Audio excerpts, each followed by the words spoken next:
Hello friends, income tax के cases की series में आज जो केस हम डिस्कस करेंगे वो इस चीज को लेकर के है कि यदि एसएससी सेक्शन 148 के नोटिस की अवज में अपने ऑब्जेक्शंस रेज करता है और ये कहता है कि ये सेक्शन 148 का नोटिस वैलिड नहीं है, ड्रॉप किया जाना चाहिए, और असेसिंग ऑफिसर एसएससी के इन ऑब्जेक्शंस को एक सेपरेट ऑर्डर के द्वारा डिस्पोज ऑफ नहीं करता बल्कि एक कॉमन ऑर्डर पास कर देता है, असेसमेंट ऑर्डर, जिसके अंदर वो इन ऑब्जेक्शंस को भी डिस्पोज ऑफ करता है और एसएससी की असेसमेंट भी करता है। तो क्या ऐसे केस में ऐसा assessment order as per the jurisdictional requirement of section 148 valid है? यही issue honourable Bombay high court के सामने एक बहुत इंपॉर्टेंट केस, एक रिट पिटीशन के द्वारा Kesar terminals and infrastructure limited versus deputy commissioner of income tax and others के केस में सामने आया और ये केस 474 आईटीआर पेज नंबर 498 पर रिपोर्ट हुआ। इस केस का जजमेंट 27 जनवरी 2025 को आया। प्रेजेंट केस के फैक्ट्स बहुत इंटरेस्टिंग हैं, थोड़े से यूनिक हैं। प्रेजेंट केस में एसएससी की ऑलरेडी सेक्शन 143 सबसेक्शन 3 के अंदर असेसमेंट की गई। एसएससी को सेक्शन 80IA का डिडक्शन अलाउ किया गया। उसके बाद एसएससी को सेक्शन 148 का नोटिस इस रीजंस के साथ भेजा गया कि एसएससी ने जो डिडक्शन 80IA के अंदर क्लेम की गई है वो सही नहीं है। एसएससी ने इस सेक्शन 148 के नोटिस के रीजंस के अगेंस्ट अपने ऑब्जेक्शंस को रेज किया। असेसिंग ऑफिसर ने इन ऑब्जेक्शंस को डिस्पोज ऑफ नहीं किया। जब असेसमेंट ऑर्डर एसएससी को मिला तो उस असेसमेंट ऑर्डर के अंदर ही असेसिंग ऑफिसर ने एसएससी के ऑब्जेक्शंस को डिस्पोज ऑफ किया। एसएससी ने इस असेसमेंट ऑर्डर के अगेंस्ट बॉम्बे हाई कोर्ट के अंदर रिट पिटीशन दायर करी। एसएससी ने रिट पिटीशन दायर करने के बाद सीआईटी अपील के साथ अपील भी फाइल करी। एसएससी का यह कहना था कि एसएससी ने यह अपील इसलिए फाइल की है ताकि एसएससी की अपील टाइम बार ना हो जाए, लिमिटेशन पीरियड से बाहर ना चली जाए।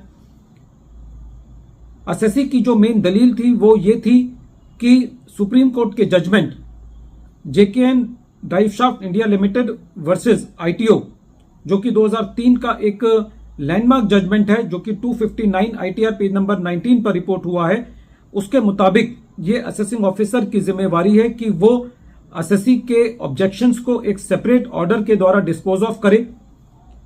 क्योंकि प्रेजेंट केस के अंदर असेसिंग ऑफिसर ने ऐसा नहीं किया, जिसकी वजह से एसएससी उस order of rejection of objections of the assessee को चैलेंज नहीं कर पाया और ये एसएससी का अधिकार है कि एसएससी उस ऑब्जेक्शंस का जो रिजेक्शन किया गया है असेसिंग ऑफिसर के द्वारा उसको भी चैलेंज कर सकता है।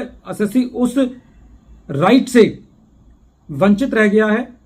जब ये मैटर बॉम्बे हाई कोर्ट ने सुना तो बॉम्बे हाई कोर्ट का ये कहना था कि प्रेजेंट केस में रेवेन्यू की ये दलील कि एसएससी को एक अल्टरनेटिव रेमेडी पर लेके जाना चाहिए, सीआईटी अपील के पास जाना चाहिए, उसके रिट पिटीशन एंटरटेन नहीं की जानी चाहिए, वो जस्टिफाइड नहीं है। कोर्ट का ये कहना था कि ऑलरेडी बहुत सारे केसेस के अंदर बॉम्बे हाई कोर्ट ने ऐसे कंसोलिडेटेड ऑर्डर्स में इंटरफियर किया है जो कि आइडेंटिटिकल सर्कमस्टांसेस में थे। कोर्ट का ये कहना था कि प्रेजेंट केस के अंदर जो डिपार्टमेंट का ऑब्जेक्शन है कि एसएससी को अल्टरनेटिव रेमेडी में जाना चाहिए वो सस्टेनेबल नहीं है।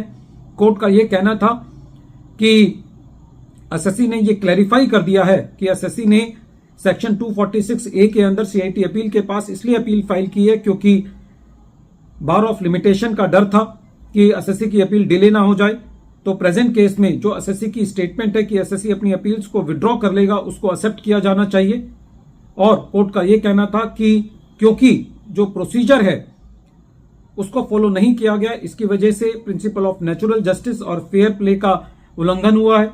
कोर्ट का यह भी कहना था कि जो प्रेजेंट केस में जो कंसोलिडेटेड ऑर्डर पास किए गए हैं वो अनवारंटेड हैं और उन्होंने जो जुरिस्डिक्शनल रिक्वायरमेंट है एक सेपरेट ऑर्डर पास करने की, जिसके अंदर एसएससी के ऑब्जेक्शंस को डिस्पोज ऑफ किया जाना चाहिए, वो जुरिस्डिक्शनल रिक्वायरमेंट पूरी नहीं की गई है।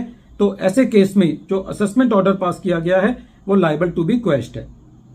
वीडियो के अंत में एक बार फिर मैं केस का नाम रिपीट कर रहा हूं। केस का नाम है Kesar terminals and infrastructure limited versus deputy commissioner of income tax and others, और ये केस 474 ITR पेज नंबर 498 पर रिपोर्ट हुआ और इस केस का जजमेंट 27 जनवरी 2025 को आया। Thank you friends.